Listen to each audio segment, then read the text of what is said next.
Mr. Murphy. Thank you so much. I've been waiting to talk about this situation.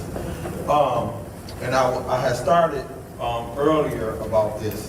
When Ashley Capital first came to Councilman Murphy, one of the things, and I think Eva Worthy was in the first meeting, we talked about a community benefits agreement. Coming up with a community benefits agreement where they come and we agree to some things in the community. One thing they didn't want to promise was that whatever companies come to Flint wasn't able to guarantee the jobs. So Ashley couldn't guarantee what the companies to give the residents of the city of Flint jobs or whatever. So we still working on a community benefits agreement, so that's not off the table. That was one of the things. The second thing that me and Ashley Capital talked, because I'm a lobbyist, when it comes down to when you come into our city and you want to invest in our city and then you ask for $72 million, what you go give to us, what you gonna help do in our community. The second thing that Councilman Murphy talked to them about was the brownfield development. Can you include a geographic area that not only included the Buick City site, because a lot of the a lot of the third ward is blight. I have the highest concentrated area when it deals with blight. So they said, what is your concern, Quincy? I said, blight is my concern. This is really what I want to focus on. But when we was having those conversations, it was like, okay, Quincy, if we do blight, what can we do? Can you give us never that. So don't believe the hype when people say that Councilman Murphy was trying to broker a deal. What Quincy Murphy was trying to do was see what we could do to bring some support and help to the third ward, to the city of Flint. So when it comes down to the lawnmower situation, how did the lawnmower come together? I've been working with Habitat for a long time. We done got a neighborhood grant that I got for $25,000 through the Community Foundation. It went through Habitat, a $10,000 grant through Flint brand that Habitat got. I still got money in Habitat for Humanity that I have not spent. I got a $5,000 grant. And when you look at the work that I've done in Dewey Park, I have grant money that's still out there that I have not even spent when it comes down to doing work in the community. So if I wanted to go and get a lawnmower, I could have used some of the grant money that I still have that I have not even spent to buy a lawnmower. So when the lawnmower came, I said, okay, and not only the lawnmower, let's talk about the River Park stuff. Because they originally in October came to me and wanted to do some Christmas stuff for some kids. So they donated a whole bunch of Christmas gifts to some kids. So they came to me and they said, Councilman Murphy, what can we do to help support the community? We want to give gifts to kids. So I went to River Park out in the projects that we call on Carpenter Road, and I went and had Daryl look for some kids, and we found some kids and we gave them some Christmas gifts. So let's start there. They started giving donations then. Then the lawnmower, I said, okay, well, what's shovel ready program? We just did a $85,000 grant through the Sylvester Broom Center, the mini pitch that we just did, that we worked in partnership with Habitat. So what I was doing was looking for shovel-ready programs that y'all can channel some money through.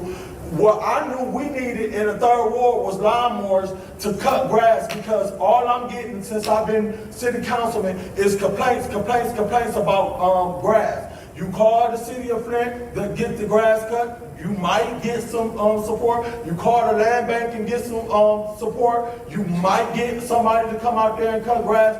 What I'm lobbying for and what Quincy go work on and go continue to work on and go move forward is becoming independent and creating our own third ward blight elimination program. You gonna see me with some bulldozers, you gonna see me with some trucks. I ain't stopped yet. So when it comes down to a lawnmower, I don't need no lawnmower for my yard. I got a push lawnmower that I cut my grass. My grass ain't even big enough to get no zero-turn lawnmower to have to cut my grass, so I don't need no lawnmower for myself. I already got a zero-turn lawnmower that I'm using. I used it today that they did not pay for is on the flat now because I ran over some glass, but I still, they lawnmower that they gave me is gonna help move the community, and it ain't come to me, it's came through Habitat for Humanity, so I didn't personally get no lawnmower for me, so I didn't have to disclose nothing because it didn't personally come to me. Thank you, Mr. Murphy. Anyone else on the first item? Murphy. Thank you. When I looked at the, what concerned me a little bit when when this started coming up, what concerned me was when I looked at the list of all of the organizations and the people, because I don't know who all they talked to as far as the colleagues, and I only saw 2 of us, or 3, including Eric May, Sheldon Ely, and Karen Weaver. I was concerned a little when I didn't see no other colleague on there as far as contribution of anything, projects, or whatever you guys had going on in y'all ward. So one of my thoughts was, did they even reach out to you guys and see if it was something that they can do, or did y'all have a cause that they could support? So when I saw that I didn't see anybody else's name on there, that concerned me, and part of me thought, well, was they trying to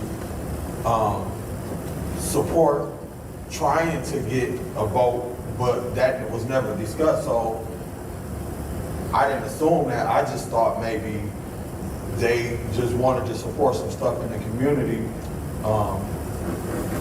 And I didn't know what kind of conversation they had, because I know they've been trying to reach out to some of the colleagues. I know my colleague in the 5th Ward said she wasn't really interested in meeting with them personally. She wanted to meet with them in an open setting, so maybe that opportunity didn't come. But it did concern me as a council that I didn't see other people's names on the list of contribution. What can I do about that? That's beyond me, but I know I'm willing to work with them and whoever, not just them, anybody. We got some other projects. Catholic Charity came to me with some tiny homes that they getting ready to build for veterans in the 3rd Ward. I'm excited about that. The new gas station on Carpenter Road that's getting ready to build 50 homes. I'm excited about that in the 3rd Ward.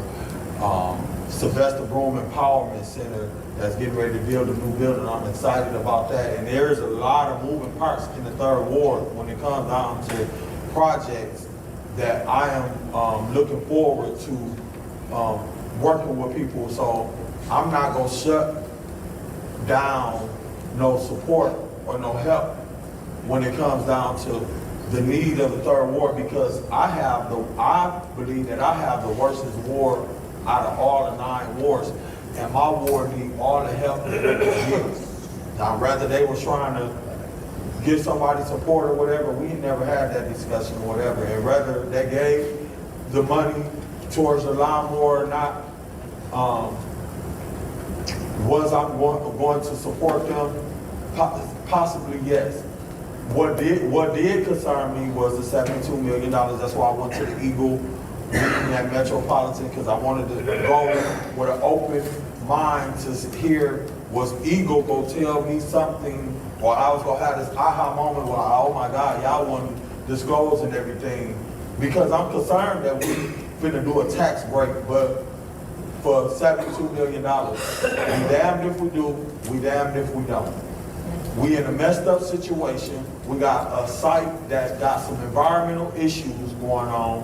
Who go clean it up? What investor go come in and clean up a site and redevelop on there with their own money? If they don't, who will? So I'm looking at all of that right there. And for somebody who grew up a block away from where Buick City was shut down and shattered, I'm excited as a resident who grew up in that neighborhood, who parents still live in that neighborhood, and sister and brother and friends is still living in it, where I still go down in that particular area, I'm excited to see some movement and some possibility of some redevelopment. And for over 20 or 30 some years, we didn't know what was gonna happen down there. And finally, someone wants to invest in cleaning up the site. If we could find somebody that offset that $72 million, I'm down with it. But I'm just not gonna vote no against a company that wanna come and invest in the city of Flint. Thank you, That's Mr. just Murphy. not gonna happen.